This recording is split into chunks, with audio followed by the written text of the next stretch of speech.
All right, welcome to Salesforce Part 4. We're going to now talk about Salesforce Architecture. So, again, if you're at home, you're going to see what the progress that you are in. We're still in Salesforce Platform Basics.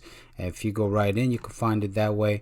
Or you could go through your trail mixes, which pretty much list what progress or your progress modules or trail mixes, which should give you build your admin career on Salesforce. Or you could again go through career path, discover, and we go to admin and skill up on the admin side, and it will take you right in there. So let's go from home.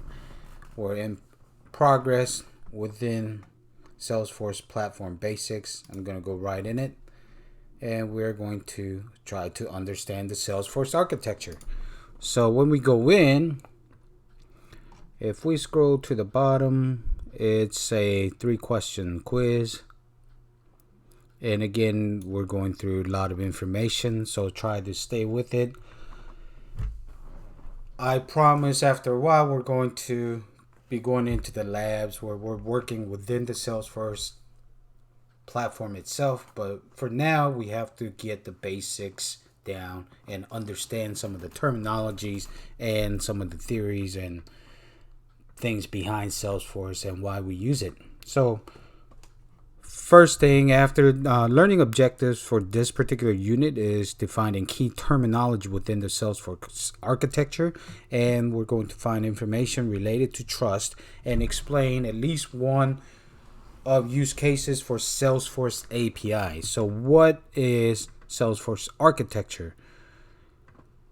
So basically, architecture is layer. You can think of it as a layer, just like cake or whatever, just layer of different levels of the within Salesforce. And yes, it is probably one of the most boring subjects within this, but we still have to understand.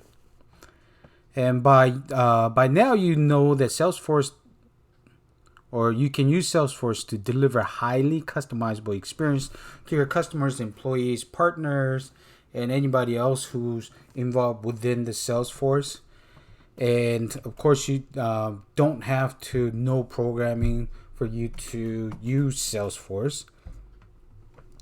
So you can see on the bottom that there is Salesforce, and then there's the platform itself, and then application, and they mention metadata here.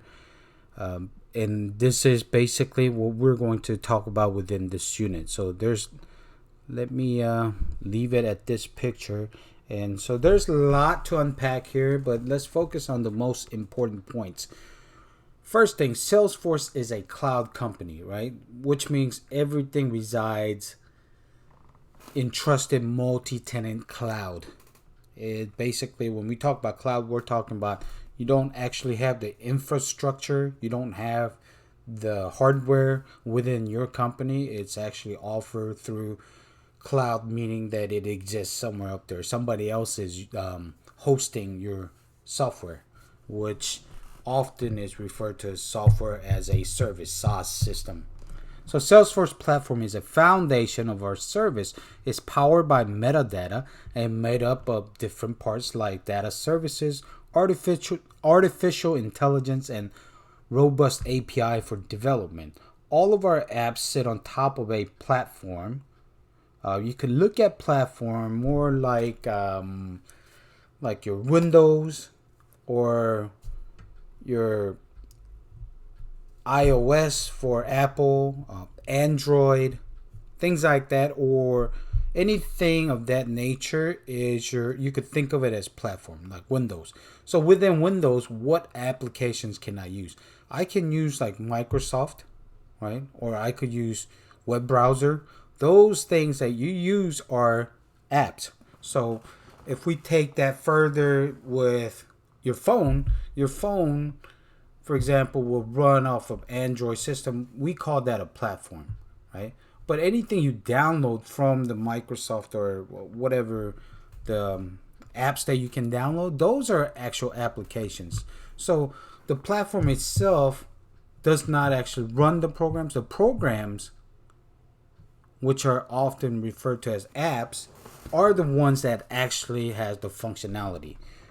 Okay, so you could look at platform as the foundation for our services. Is powered by metadata and made up of different parts like data service, artificial intelligence, and robust API. All of our apps sit on top of the platform. Our pre-built offerings like Salesforce or Sales Cloud and Marketing Cloud, along with apps you build using the platform, have consistent, powerful functionality. So everything is integrated. Our platform technologies like predictive analysis and development framework are built into everything we offer and everything you build. There are few terms in here that are extra important for you to understand, which is trust, multi-tenancy, metadata, and API. So why trust the cloud, right? At Salesforce, trust is our top priority, which is security pretty much, right? Not only are you keeping your sensitive data in your organization, you're also building functionality vital to your company's success on our platform. Our responsibility to keep your data and functionality safe is not something we take lightly, which is why we're always transparent about our services. Our trust site, trust.salesforce.com, is a vital resource. You can use it to view performance data and get more information about how we secure your data. It also shows you any planned maintenance will be performing that might impact your access to Salesforce. So when it comes to trust, basically security of your data or any information, anything you keep within that platform that you have. Multi-tenancy. So sharing is caring in a multi-tenant cloud. So far, we've been talking a lot about houses, but really Salesforce is set up more like apartment building. Your company has its own space in the cloud, but you have all kinds of neighbors from mom and pop shop to multinational corporations. So if we look at our architecture or the cloud, you may have let's just read through and see what it says. The idea is this idea is multi-tenancy. Multi-tenancy is great word for making you sound smarter at dinner parties, but really all it means is that you're sharing resources. Just like like I said, you don't have infrastructure within your company, but there is some sort of infrastructure that's out there that you are leasing or paying for indirectly while you're paying for your service that to use Salesforce, right? Within that architecture, your company is not the only organization or org or instance that's in there. You're actually sharing that architecture or infrastructure with many other subscribers of Salesforce. So Salesforce provides a core set of services to all of our customers in the multi-tenant cloud. No matter the size of your business, you get access to same computing power, data storage, and core features. Trust and multi-tenancy go hand in hand. Despite the fact that you're sharing space with other companies, you can trust Salesforce to keep your data secure. You can also trust that you're getting the latest and the greatest features with automatic seamless upgrades 3 times a year. Since Salesforce is a cloud service, you never have to install new features to worry about your hardware. All this is possible because of multi-tenancy. Another advantage of multi-tenancy is it keeps the cost down because many companies are paying for the service and they're able to, instead of think about your company having to invest in infrastructure just for your company, and especially if you're not using everything or to fullest to its capacity, then you're pretty much wasting money. But what Salesforce does is by offering these services and using the infrastructure for many tenants or multi-tenants, they're able to save everybody some money that way, right? So now we've talked about multi-tenancy. Let's talk about metadata. Metadata, it's exactly what this is. Metadata is data about data. So when we talk about data, So if we talk about a record on a data, for example, I'm going to have an object called contact where I keep all my contacts in there. What information would I keep within the contact, right? So we may have Joe Smith, first name, last name. What else we may want to keep about Joe Smith? Maybe the address, maybe phone number, maybe the email, all of that. So Joe Smith at joesmith.com. All of that is data. But the label that goes on top of it, what is Joe Smith at joesmith.com? That's his email, right? The email part or first name part or last name part, the pretty much the heading or headers, or should I call it heading or the title of that specific data, those are your metadatas.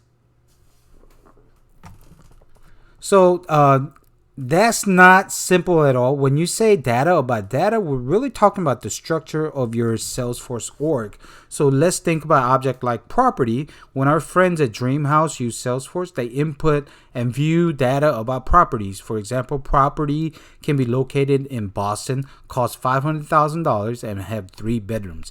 Now imagine you stripped away all the specific data. What are you left with? You're left with property object along with all its fields like address, price, and number of bedrooms. You can also have page layout, security settings, and any other customizations that you made. All of these standard and custom configurations, functionality, and code in your org are metadata. So again, going back to it, like your address, price, number of bedrooms, phone numbers, email, contact person, anything, any labels that are attached to the specific data, actual data itself, are metadata. So again, going back to it, metadata is data about data. Okay, now let's talk about API. Fundamentally, API allows different pieces of software to connect to each other and exchange information. So anything, when people talk about API, we're talking about things. Salesforce alone, yeah, within its system and anything that's offered as a standard feature, it talks within itself, right? Just like Microsoft Office Suite, you can use Excel, Access, Microsoft Word, PowerPoint, all of that. That's not an issue. It talks within itself. But if you want to connect, let's say, Salesforce to a different system to pull information, let's say Salesforce, we want to connect it to our ERP system by SAP or something, then they have to be able to speak the same language. And API is what allows that. They allowed those two different software from different companies to connect to each other and exchange information. So if that sounds kind of abstract, let's take a quick look at the computer that you're working on right now. You can probably find a series of points of various shapes and sizes that support different kind of connections. These are like hardware versions of API. You don't have to know the USB port, how USB port works. All you have to understand is that when you plug your phone into USB port, it passes information to your computer. So yeah, that you can think about that as hardware API, but we don't actually call it API. But softwares do the same thing. So APIs are similar. Without knowing the details, you can connect your apps to other apps or software system. The underlying technology takes care of the specifics of how information passes throughout the system. So what does this have to do with Salesforce? Earlier, we talked about database. When you add custom object or field, platform automatically creates an API name that serves as an access point between your org and the database. Salesforce uses API name to retrieve the metadata and data that you're looking for. So let's go over an example. Let's see what we're going to use on that.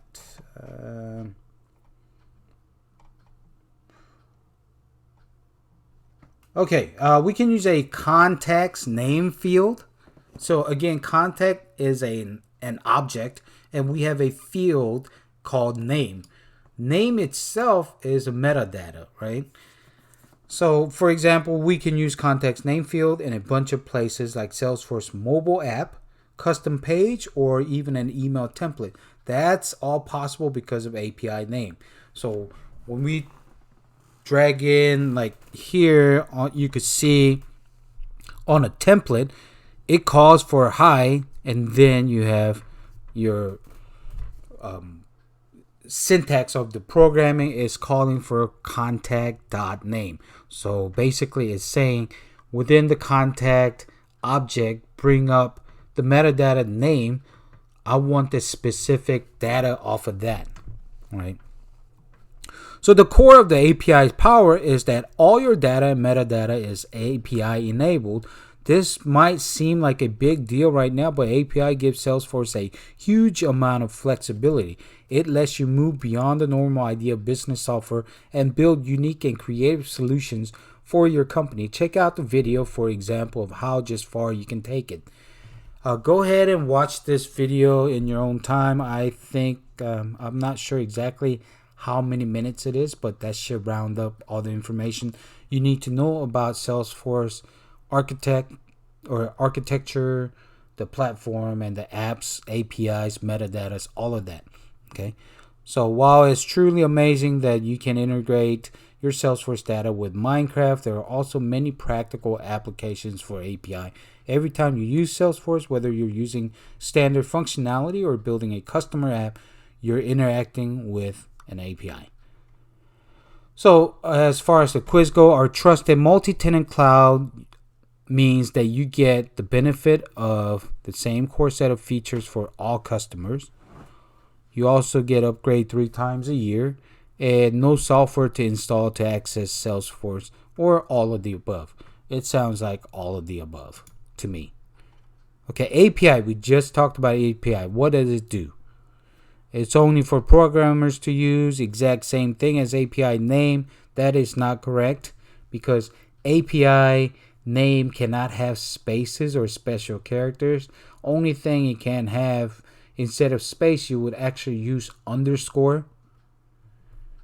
So if I had a metadata called first or field name or field called first blank name, that can be the label, but the API would actually be suggested as first underscore name. So that would not be true.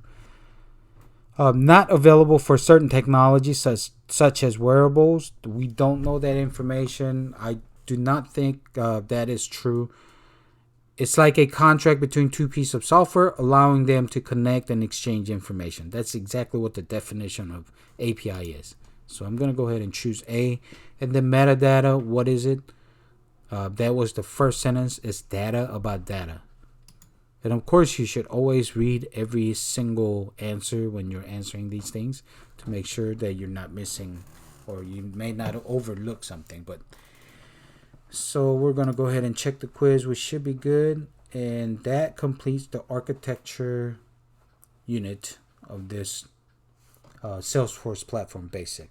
So when we come back on the next video, we're going to talk about navigate the setup, which will be under Salesforce Platform Basic, the 4th unit, navigate setup. Thanks for watching. I'll see you on the next video.